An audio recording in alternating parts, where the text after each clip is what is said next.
All right, well, Jonathan Joss, the voice actor best known for his role as John Redcorn in the hit animated series King of the Hill, was killed this weekend.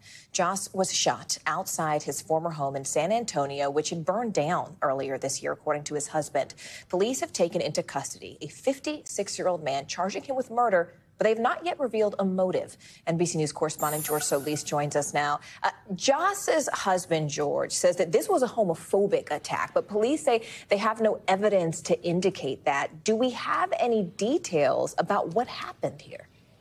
Yeah, hey, Morgan. So it's one of the many questions that a lot of people have. The investigation's still ongoing at this hour. But again, so many thoughts about what may have preceded this and how this all transpired. Now, we do have that statement from Joss's husband that sheds a little bit of light given some of the context that he released in this letter. And I'll read you a part of it. He says, "We discovered the skull of one of our dogs," referring to that fire at the home earlier this year, "and its harness placed in clear view. That caused both of us severe emotional distress. We began yelling and crying in response to the pain of what we saw.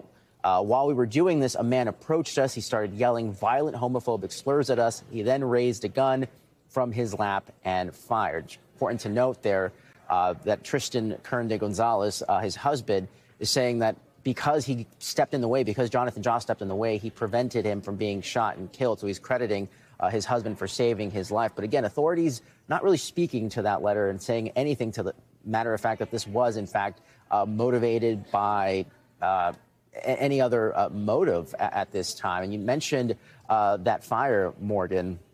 Again, we're learning some more details about that, but again, still many other questions left in this investigation. Do you have any additional details about that fire? Because I think the fact that the timing of this and the fact that that event preceded this death is, I mean, obviously curious to any viewer. Yeah. Yeah, and for that, we go back to the statement released by his husband saying that they had reports of some threats at the home earlier this year, and that may have, obviously could have be some insight that investigators are looking into as what may have caused this fire. But just looking through some of the reports here, we know that unfortunately 3 of their dogs did die in that fire. But again, nothing right now to connect anything related to that fire, to this shooting, and this tragic and unfortunate loss. Tragic indeed. George Solis. George, thank you so much for bringing us those details. We appreciate it.